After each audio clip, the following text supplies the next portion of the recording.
Hey guys, it's Poetry Wednesday.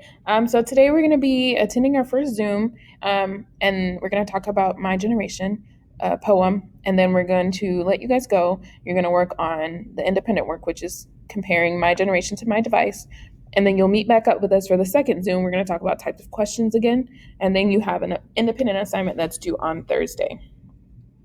So um, on the second slide, you have the two poems. There are audio buttons for the poems, and then there'll be an audio button here for the directions for what you need to do. So you're going to listen to both poems, and then you're going to compare them with using 5 or more sentences. So we need a reflection, comparing and contrasting them, and then give us your opinions on your generation's use of technology.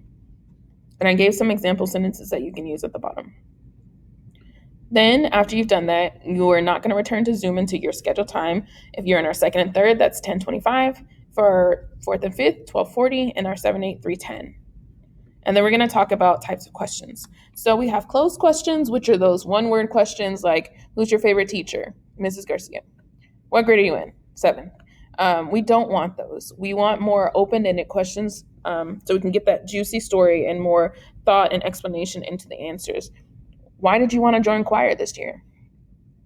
Why do you like virtual learning more than in person? How are you feeling about going back to school? How did you spend your time in quarantine? Those are going to give us more thoughtful and well explained answers versus a one word answer from a closed question. So keep open questions in mind when you are doing your interviews or your interview questions. So here's a slide on the examples of different types of questions. And they have the different levels. So this is the level 1 is the most simple, up to level 4, which is the most complex. And when you're creating your interview questions, you're going to use this slide to help guide you.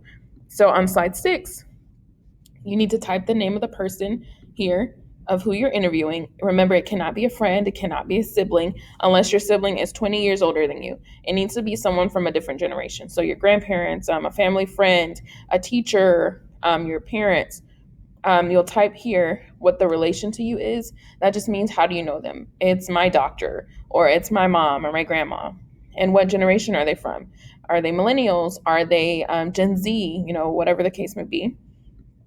And then what's the topic of the interview that you are doing for them? And you put a picture of them here, or the picture that resembles them. And then on slide 7 and 8, you're going to use slide 5 to help you create questions. The first question is done for you. So you just need to create the other 5. But that's all that we're doing for today. If you do have questions, remember you can always reach out to me and Mrs. Garza. I'm Mrs. Garcia. And we can help you as best as we can.